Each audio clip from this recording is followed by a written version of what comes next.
Ari wiped her hands on her apron and took a deep breath.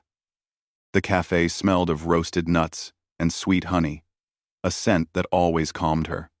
Even in the busiest corners of Dracoria 7, this small human cafe had become a place of warmth and quiet. Most dragons didn't visit. Humans were usually too small, too fragile, too ordinary to matter to the sky rulers of this world. Ori had learned to stay invisible, smiling politely at guests and quietly serving dishes without drawing attention. But that calm would not last today.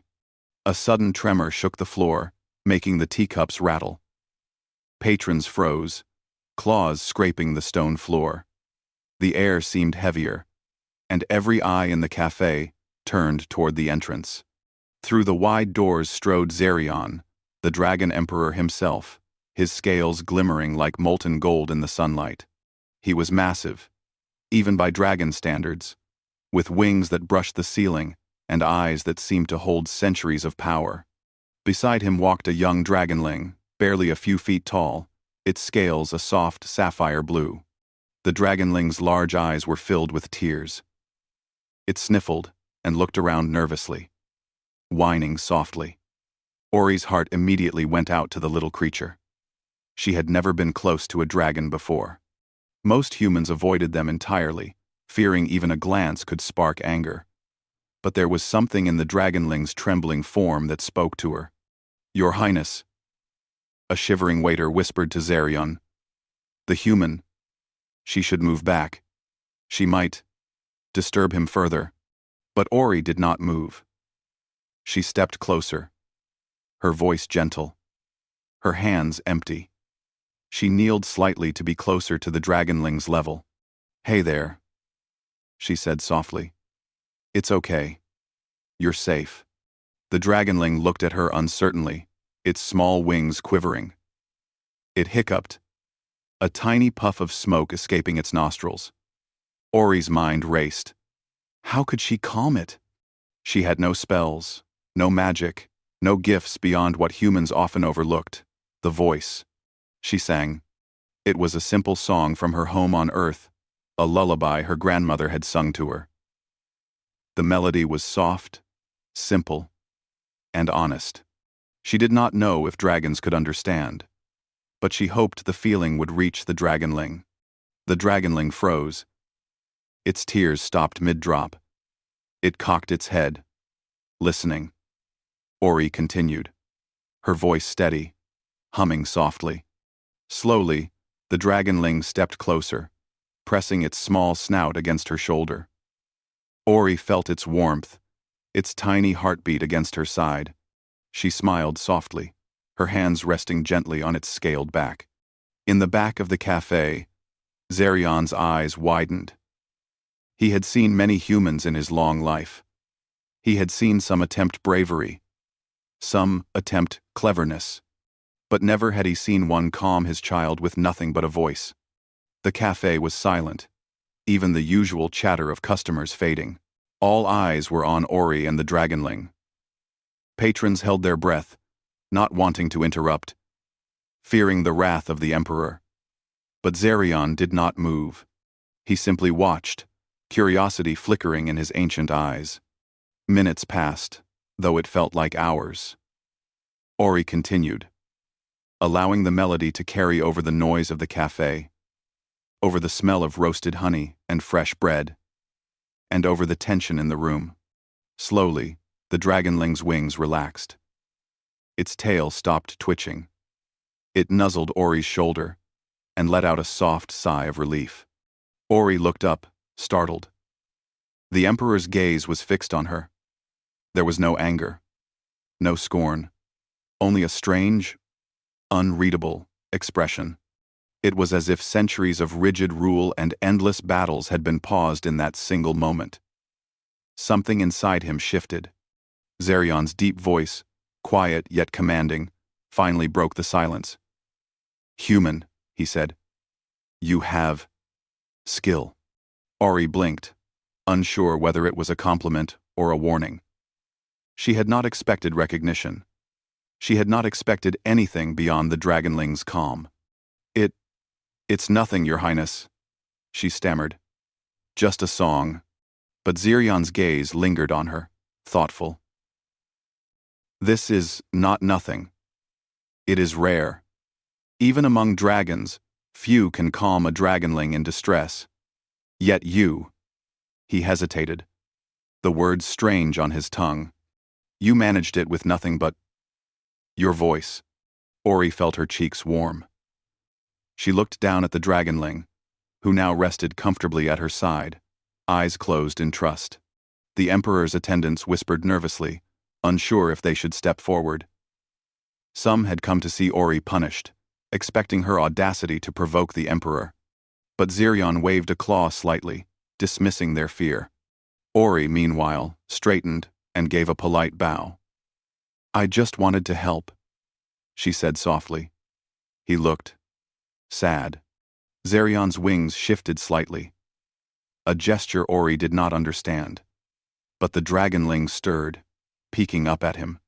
Zirion lowered his massive head closer to the dragonling, his eyes softening.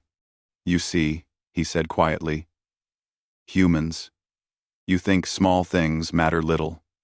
But sometimes, small things change everything. Ori's hands itched to ask more, to understand what he meant. But she did not.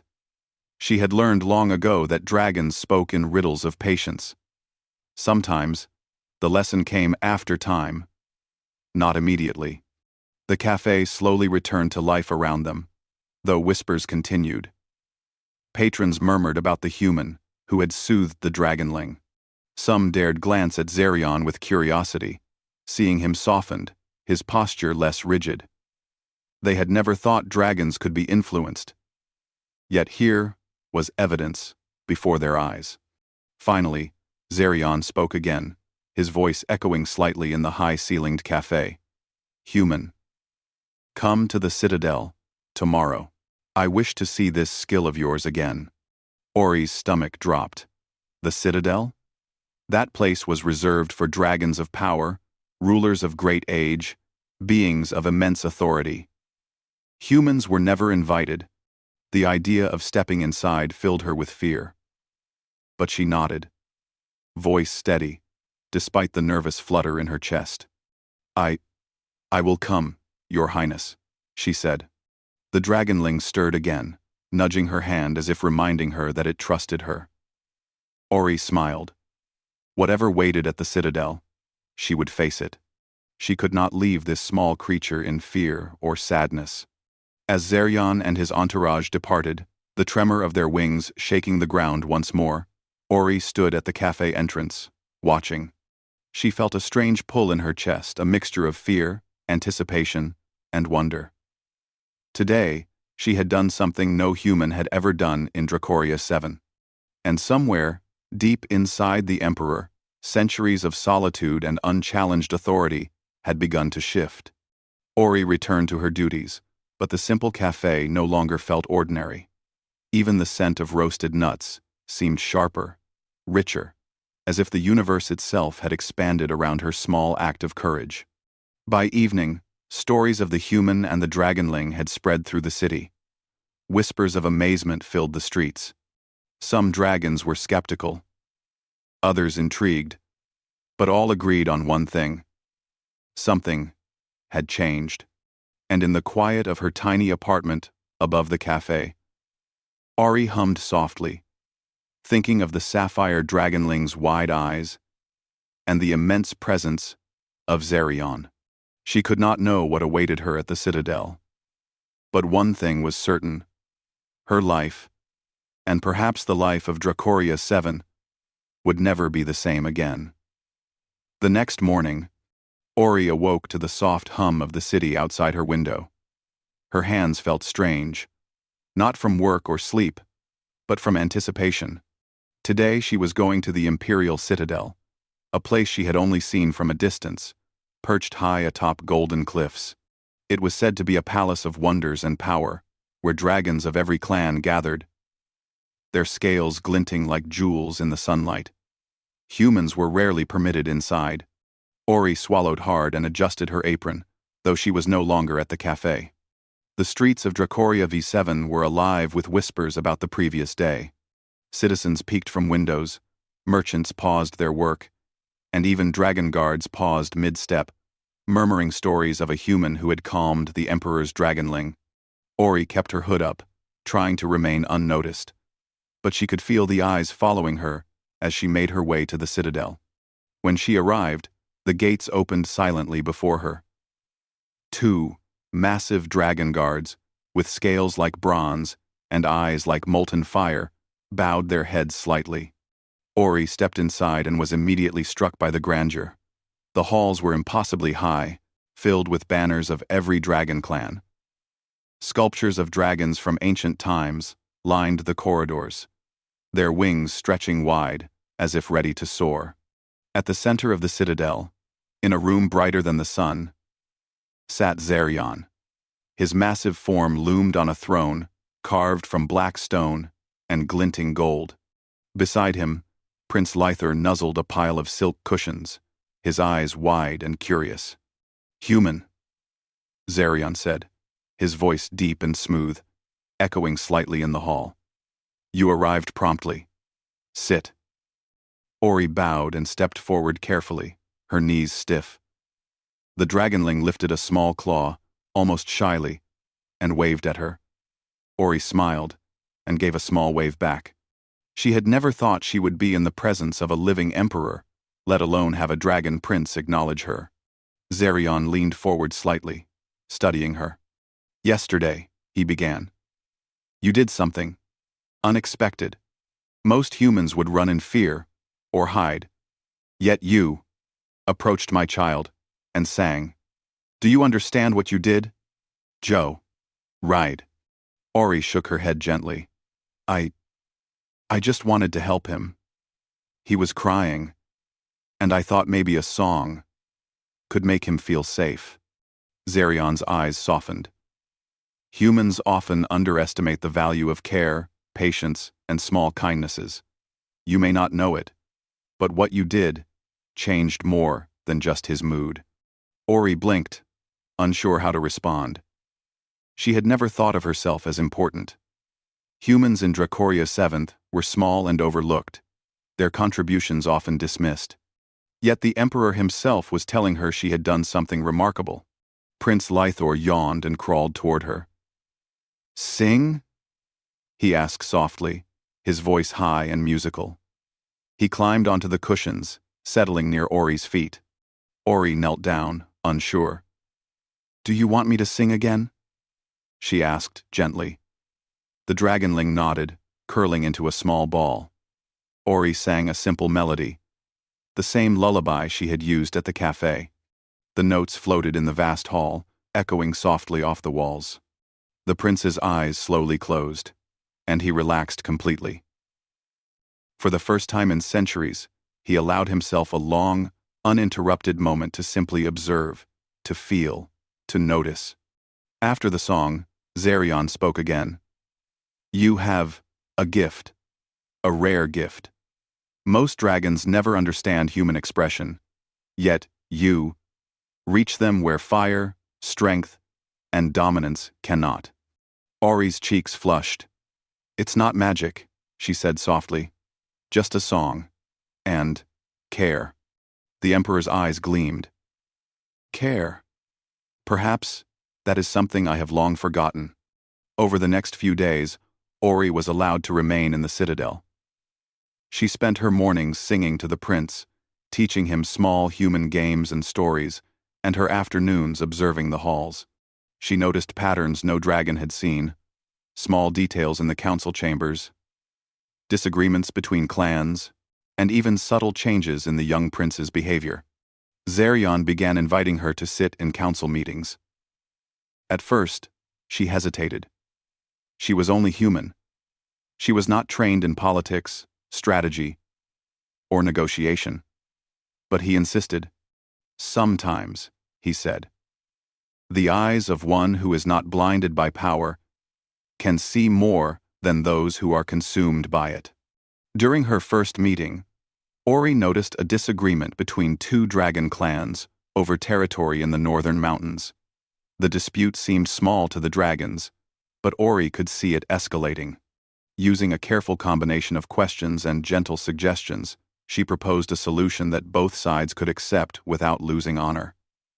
The council members were surprised humans rarely offered ideas of such subtlety. Zarion leaned close to her afterward. "You see things clearly. That clarity is powerful. It is why your presence matters." Ori smiled politely, though she felt nervous. She had never been praised like this before, and she wondered if she truly deserved it.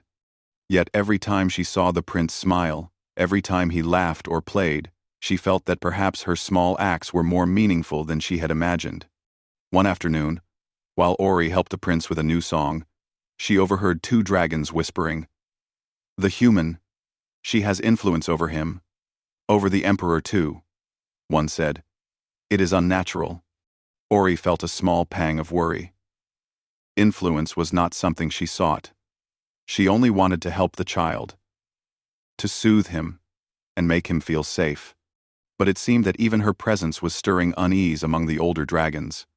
When she mentioned this to Zarion, he nodded slowly. "Change is never comfortable," he said. "But if it is right, it must be embraced. You are part of that change." Ori was quiet for a moment. She realized that humans had never been invited to shape Dracoria 7. They had lived in fear, hidden in corners, surviving quietly. And yet, here she was, a small human making a difference simply by being herself. As days passed, Ori noticed something else. Zarion himself seemed softer. Not weak, not less powerful, but calmer. The sharpness in his voice, the strictness in his posture, even the distant look in his eyes, all seemed to ease when she was near. He began asking questions, seeking her advice, and even laughing quietly when the prince played tricks or told stories. One evening, as the sun set behind the citadel towers, painting the sky in pink and gold, Zarion invited Ori to walk with him along the balcony. The city below shimmered, dragons gliding in the distance. "You have done something unexpected," Zarion said quietly. "Not as an emperor, but almost as a companion. You have reminded me that strength is not always measured by power or fear. Sometimes it is measured by understanding, patience, and care." Ori nodded, unsure what to say. "I just wanted to help," she murmured. The emperor looked at her for a long moment, his eyes reflecting the sunset. "You have done more than help. You have reminded me that even in centuries of rule, there are lessons still to learn. And sometimes, humans teach what dragons cannot." Ori felt a warmth in her chest. She had always believed humans were small, powerless, overlooked. But here she was, changing the mind of an emperor, calming a prince, and quietly shaping the future of an entire realm. As night fell, she returned to her small chamber in the citadel, the sounds of the city and the soft hum of the dragons drifting through the open windows. She hummed a lullaby quietly, thinking of the prince's soft sighs and Zarion's rare smile. Perhaps humans were not so ordinary after all. Perhaps their courage and care, often overlooked, could influence even the strongest of dragons. And somewhere deep within the citadel, the emperor's thoughts lingered on the small human who had changed everything with a song, a smile, and a heart brave enough to reach out to a crying dragonling. The world of Dracoria 7 was shifting, though no one yet realized how far. And Ori, the human who had once served tea in a small cafe, was at the very center of that quiet, powerful change. The citadel of Dracoria V7 had never felt so alive. From the highest towers to the lowest halls, the dragons went about their duties, but a quiet excitement lingered in the air. It was as if the presence of a small human had awakened something long forgotten in the hearts of the dragons. Ori moved carefully through the halls, her steps light, carrying a tray of warm tea for Prince Lythor. The dragonling's sapphire scales glimmered in the sunlight streaming through the great windows, and his laughter filled the room, a sound so pure and bright that it made even the emperor pause and smile. Ori had become the prince's favorite companion, not just because she sang to him, but because she treated him like a child rather than a future ruler. She asked about his thoughts, his fears, and his dreams. She taught him games, encouraged him to explore, and, above all, listened. The young Dragonling thrived in her presence, growing more confident and playful by the day. Zerion watched this transformation silently. He had seen many humans in his long life, but none had captured his attention like Ori. She was ordinary in appearance, but extraordinary in spirit. He began to notice things about himself he had long ignored. How tense he felt when decisions were forced upon him. How weary he had grown from centuries of rule. And how little he understood the hearts of those around him. Ori's influence, small and subtle, began to shift his perspective. One morning, as Ori helped the prince with a new song, Zerion approached quietly. "Ori," he said, his voice softer than usual. "Come with me. I want you to see something." Ori followed him through winding corridors and staircases that spiraled upward to the highest tower. There, a balcony opened to the city below, where dragons of every clan flew in graceful arcs across the sky. The golden sunlight reflected off their scales, creating a dazzling display of colors. Zerion leaned against the stone railing, eyes on the horizon. "Look at them," he said. "They are strong. Yes, but they are also limited. They fight. They compete. They fear change. And yet, they have not learned what you have taught my son. That patience and care are as powerful as any flame or claw." Ori looked at the dragons soaring through the sky and nodded slowly. "Sometimes," she said quietly, "all anyone needs is someone to listen, someone to care. Strength isn't only in power, it's in understanding." Zerion's eyes lingered on her, and for a moment, centuries of cold authority softened into something unfamiliar: curiosity, admiration, and perhaps even hope. "You speak truths that I have forgotten," he said. "I have ruled for so long, believing that strength alone could maintain peace. And yet, watching you with my son, I realize how little I truly understood." Ori felt her cheeks warm but did not speak further. She had learned long ago that dragons thought deeply before acting, and words could not rush their understanding. She simply stayed near the prince, humming softly as he practiced a new melody. That day, the emperor called a council meeting in the great hall. Dragons of every clan gathered, their wings folding majestically as they took their places. Ori followed quietly, sitting at the edge of the room where she could observe without drawing attention. The discussion was tense. Two clans from the northern mountains disputed territory, their leaders raising voices and claws in anger. Ori noticed how quickly tempers flared, how easily pride overtook reason. She hesitated, then spoke softly, careful not to interrupt the dragons. "Perhaps there is a way for both clans to gain what they need without conflict," she suggested. "What if each clan shared the resources and established a schedule for the use of the mountains? That way, neither loses honor, and both gain what is necessary." The room fell silent.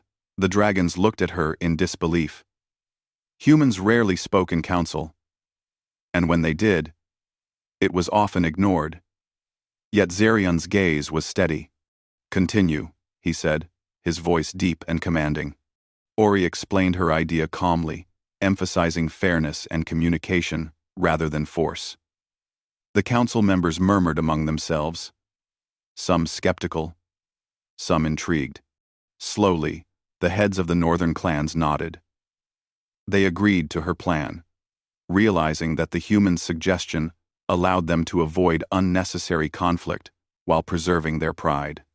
Zerion watched silently, a faint smile playing at the corners of his mouth. "See?" he said quietly to Ori as the council adjourned. "Even in a room full of dragons, your insight carries weight. You remind them that strength is not only in fire, wings, or claws, but in wisdom and balance. Ori blushed and looked down at her hands. She had never considered herself wise or important. She had simply wanted to help. Yet here she was, shaping the future of Dracoria 7th with her voice, her ideas, and her heart. Over the following days, Ori continued her work with Prince Lythor, but her influence began to extend further. Zerion asked her to observe diplomatic negotiations, noting how she understood the needs and fears of the dragons in a way he had forgotten. Her suggestions often diffused tension before it could escalate into anger or conflict. Even the young prince began to emulate her patience, learning to listen before reacting. One evening, as Ori taught Lythor a new song, a small group of dragons approached her privately.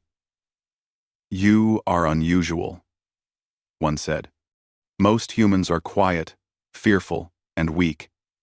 Yet you teach, you guide, you calm. How do you do this?" Ori smiled softly. "I do not try to be strong," she said. "I only try to care. Sometimes that is enough." The dragons exchanged glances, uncertain what to make of her. But even they could not deny the truth. The human had a rare and powerful gift. She had touched the hearts of dragons, a species that had ruled the skies for centuries. Zerion noticed the small gathering and approached. "Yes," he said quietly, "and it is exactly this gift that makes her valuable. Not power, not fire, not wings, but the courage to care, the patience to listen, and the clarity to see beyond pride." Ori looked up at him, unsure what to say. For the first time in her life, a dragon, the most powerful dragon, was speaking to her not as an inferior, but as an equal in understanding. As the weeks passed, Ori became more comfortable in the citadel, though she never forgot the strangeness of her position. She was a human among dragons, yet she held influence in ways few had imagined. The young prince laughed more freely. The council grew more open to negotiation, and Zerion himself began to soften, questioning old habits and traditions. One afternoon, Ori noticed a subtle change in the emperor's behavior.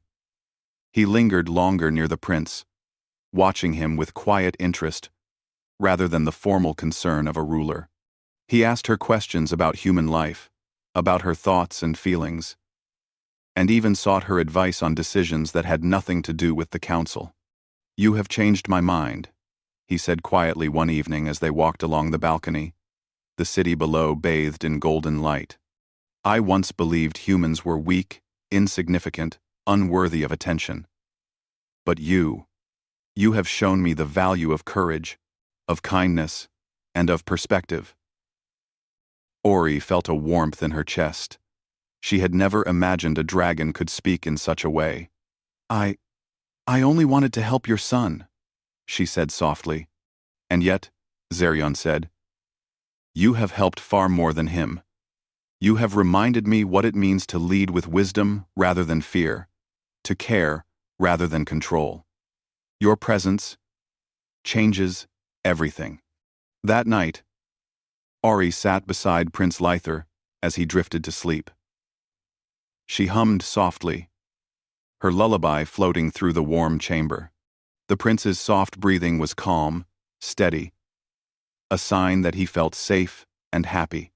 Ori realized that her small acts of kindness had rippled through the citadel, reaching even the emperor.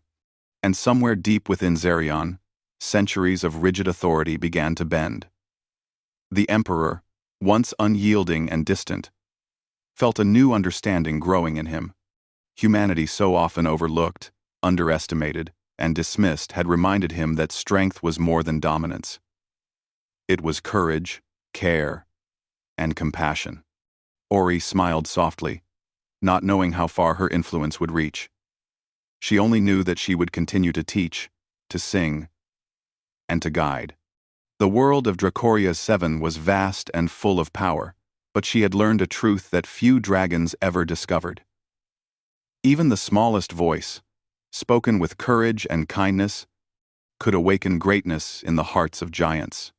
And for the first time, the Dragon Emperor allowed himself to imagine a world where humans were not beneath dragons, but beside them, equals, in wisdom, in courage, and in heart.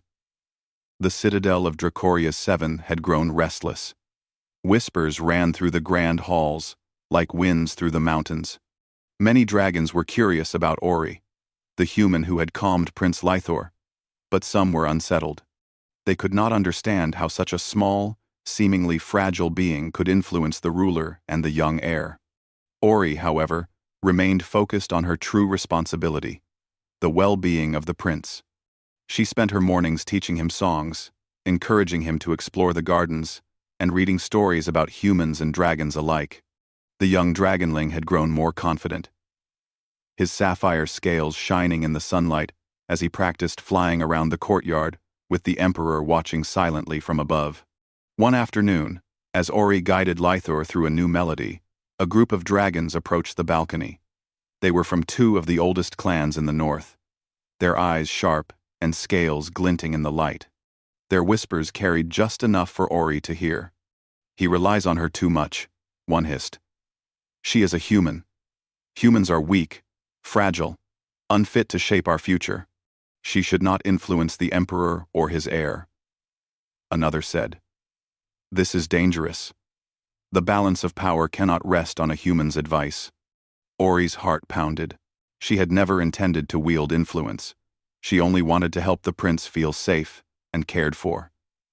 Yet, here she was, the subject of suspicion and concern among dragons of great authority. Zirion, who had been observing silently, stepped forward. His golden scales shimmered in the sun, and his voice, deep and commanding, filled the balcony. Enough. The northern dragons froze. Zirion rarely raised his voice, and when he did, it carried the weight of centuries. "Ori has not influenced my son or me through force, fear, or manipulation. She has done so through courage, patience, and kindness. Those who cannot understand this gift should learn, not challenge, its power." The dragons bowed their heads reluctantly, though the tension lingered. Ori swallowed her fear and nodded, keeping her attention on the prince. He was smiling softly, oblivious to the political storm around them. That night, Ori lay awake in her chamber. The citadel was silent, except for the soft sounds of wings in the distance. She worried. If the northern clans refused to accept her presence, what could happen? Could the young prince be endangered? Could the emperor be forced to make decisions that ignored her counsel? The next morning, the crisis began. Prince Lythor, excited and restless, attempted a new flying maneuver in the courtyard. He was inexperienced and emotional, and the maneuver caused a small surge of unstable energy, a ripple of power that crackled across the courtyard like a gentle storm. The dragons panicked. Claws scraped the stone floor. Wings flared, and shouts echoed through the citadel. Even the emperor's eyes widened in concern. The ripple grew stronger, threatening to disturb not only the courtyard, but also nearby towers. Ori acted without hesitation. She ran to the center of the courtyard, hands open and voice steady.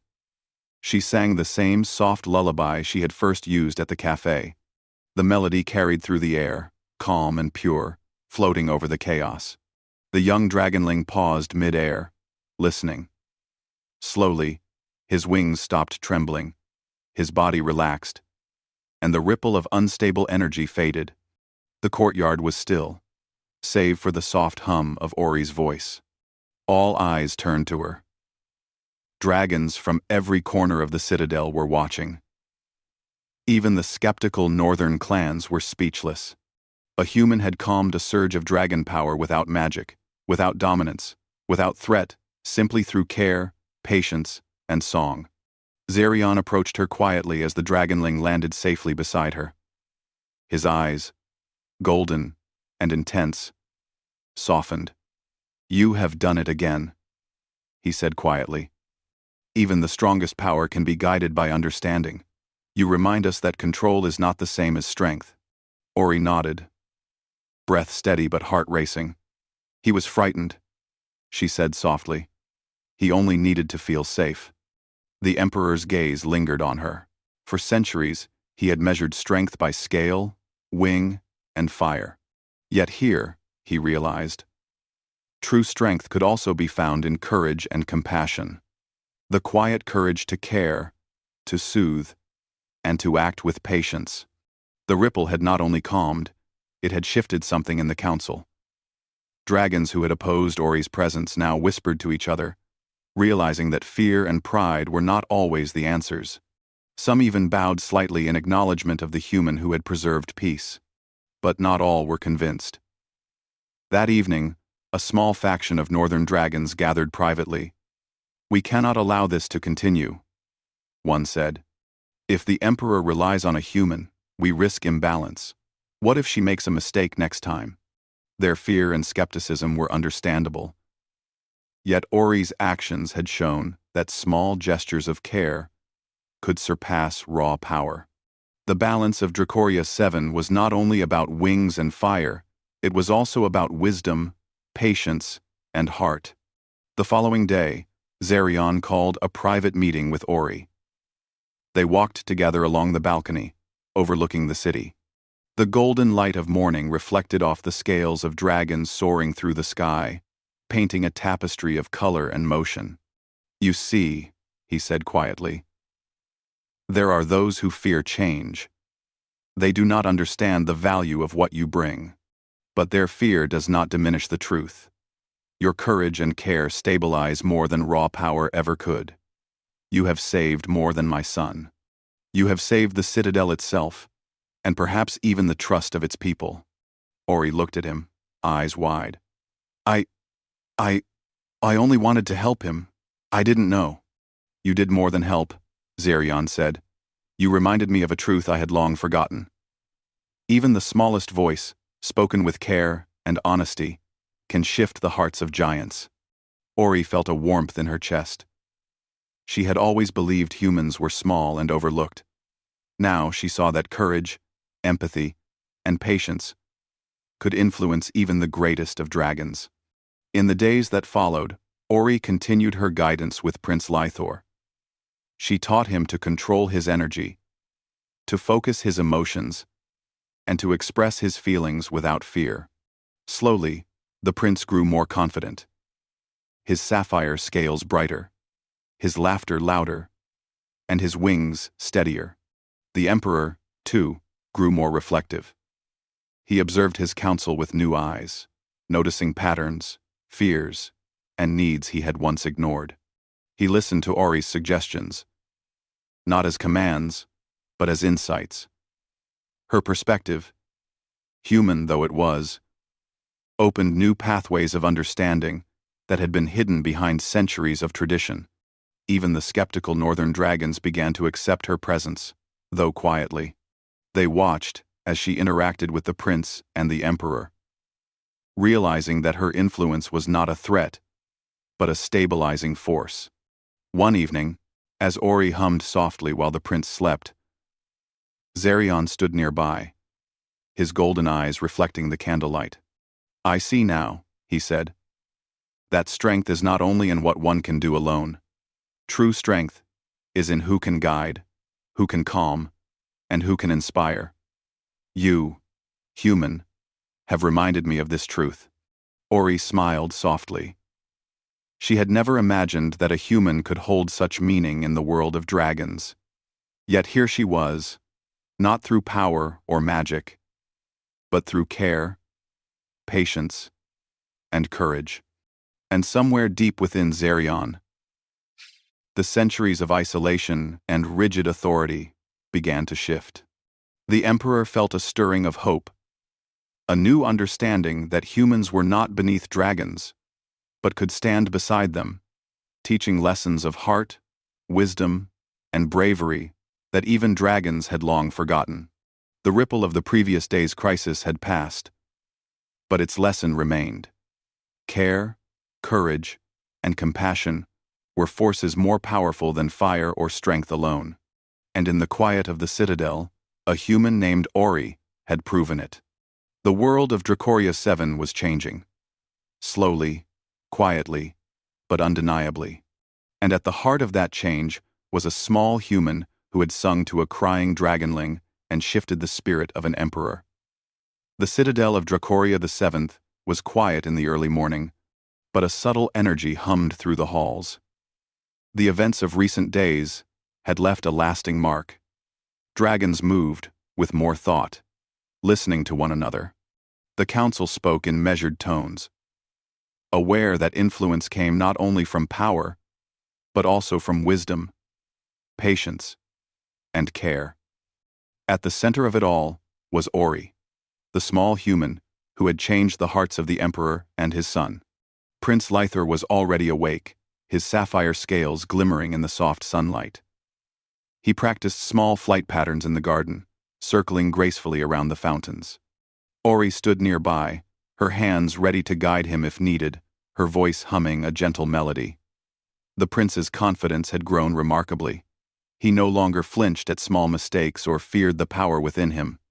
He laughed freely, and each laugh seemed to echo with the joy of possibility, spreading warmth through the courtyard. Zarion observed from a balcony above, his golden eyes following every movement. He had changed in ways even he could not fully describe. The stiffness in his posture had softened. The stern expression that had always shadowed his face now showed warmth and curiosity. He had begun to see the world differently, through the small human who had taught him that strength was not only in dominance or fire, but in patience, care, and understanding. That morning, Zarion summoned Ori to walk with him through the highest tower of the citadel. The sky stretched wide and brilliant, with dragons of all clans soaring in patterns across the clouds. The emperor's deep voice broke the morning quiet. "Ori," he said, "you have reminded me of something I thought I had forgotten." Ori tilted her head, curious. "What is that, Your Highness?" "That true leadership," he said, "is not about instilling fear or demanding obedience. It is about understanding, guidance, and inspiring others to be their best. You have shown me this. Without magic, without power, without any of the tools I once thought were necessary. Only through your courage, your patience, and your heart." Ori felt her chest swell. She had never expected to have such influence over dragons, especially the most powerful of them all.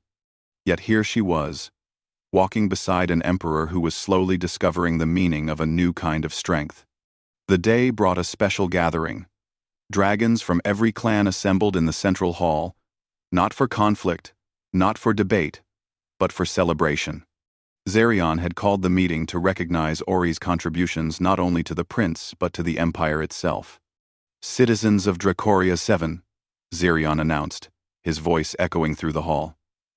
"We have witnessed the courage and wisdom of one small human. She has reminded us that greatness is not measured by fire, wings, or scales alone, but also by care, patience, and heart. Ori has shown that even the smallest voice, spoken with honesty and courage, can shape the destiny of us all." The dragons murmured, astonished. Some of the skeptics from the northern clans lowered their heads in acknowledgement, realizing that the human had proven her value beyond question. The young prince stepped forward, curling around Ori's legs, his eyes shining with trust and joy. "Thank you," Lythar said softly, "for teaching me, for playing with me, and for helping me feel safe." Ori knelt, brushing a hand gently over the prince's small scales. "You taught me too," she said. "You reminded me that courage can come in many forms, and that even those who seem small can do great things." Zarion's eyes softened as he watched them. For centuries, he had ruled with strength, commanding respect and fear in equal measure.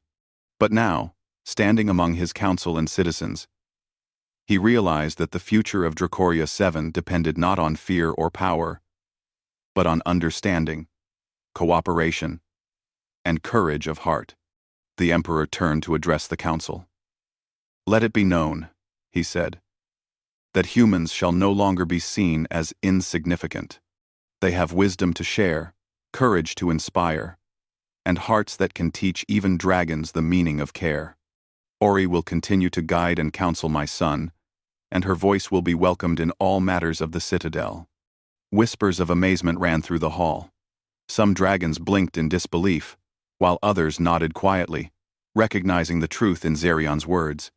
Ori's presence had changed the citadel, the council, and even the emperor himself. Later, as the hall emptied, Zerion called Ori aside. They walked together along the balcony, overlooking the city bathed in the golden light of sunset. The sounds of dragons gliding in the distance filled the air. "You have shifted something within me," he said quietly. "I was unyielding, rigid, and distant. I believed strength meant control, that emotion was weakness, that humans were beneath dragons. You have shown me another way. My heart feels lighter, my mind clearer. I am grateful." Ori felt her cheeks warm, but she kept her voice gentle. "I only wanted to help your son feel safe. I never imagined all of this would happen." "You have done more than you realize," Zerion said. "You have reminded me that leadership requires heart, that strength requires care, and that even a small human can teach lessons that centuries cannot." The young prince emerged from the tower gardens, landing softly on the balcony. He looked at Ori and Zerion, smiling widely. "I can fly higher now," he exclaimed. "Thank you." Ori laughed softly. "I knew you could," she said. "You just had to believe." Zerion's gaze followed the prince, pride and warmth in his eyes. He realized that this moment, watching his son soar confidently, laughing freely, and knowing he was safe, was more valuable than any victory he had ever claimed in battle. He turned to Ori, his voice low and sincere. "You have shifted my spirit, Humyn. I will never forget this lesson. You have reminded me that courage, patience, and kindness are forces stronger than fire, sharper than claws, and more enduring than time." Ori smiled, feeling a sense of peace she had never known before. She had always thought of herself as small and ordinary. Yet, through her care, her voice, and her courage, she had influenced the hearts of dragons, calmed a young prince, and transformed an emperor's understanding of power. That night, the citadel was calm. Dragons rested, the city below shimmered, and Prince Lythor slept peacefully. Ori hummed softly, her lullaby carrying through the halls. Zerion stood nearby, watching her with quiet admiration, reflecting on the changes that had unfolded. The next morning, the emperor addressed the council again. "Dracoria VII will enter a new age," he declared. "An age where strength is not measured by dominance alone, but by understanding and courage. Humans shall be respected, their voices heard, and their wisdom welcomed. Ori has taught us that even the smallest of beings can shape the future." The council bowed, the dragons in the hall acknowledging the truth of his words. Ori felt a quiet satisfaction. She had not sought recognition or power. She had only sought to help, and in doing so, she had changed the course of the empire. Days turned into weeks, and the citadel thrived. Prince Lythor continued to grow in confidence and skill, guided by Ori's gentle teaching. Zerion's approach to leadership became more thoughtful, more compassionate. Dragons learned to listen to one another, resolving disputes without unnecessary conflict, inspired by the example of care that a single human had set. One evening, as the sun dipped below the horizon, Ori stood with Zerion on the balcony, watching the city glow in shades of gold and pink. The young prince played in the courtyard below, his laughter carrying on the wind. "You have changed this world," Zerion said softly. "Not by fire, not by strength, but by heart. You have reminded me, and all of us, that even the smallest voice can shift the course of history." Ori smiled, her eyes following the prince's playful flight. "Sometimes," she said softly, All it takes is care, patience, and a little courage. Zarion nodded, golden eyes reflecting pride and hope. For the first time in centuries, the Emperor felt true peace. He had learned that strength was not measured by fear or dominance alone. True strength came from understanding, from patience, from empathy, and from the courage to believe that even the smallest human could make a difference. Ori had not only calmed a crying dragonling, but she had awakened something long forgotten in the heart of a ruler. She had shifted the spirit of an emperor. And in doing so, she had reminded the world of Dracoria vs. That courage, care, and kindness were powers beyond measure. The dragonling flew higher than ever, laughter filling the skies. Ori hummed her lullaby softly, and Zarion stood beside her, silent, watching. The citadel was alive with hope, peace, and new understanding. And in that quiet moment, the Emperor knew that the future was bright, not because of fire, wings, or scales, but because of the human who had taught him that strength could also be found in heart. Dracoria Shevan would never forget the day a human named Ori sang to a crying dragonling and in doing so, changed the heart of an emperor forever.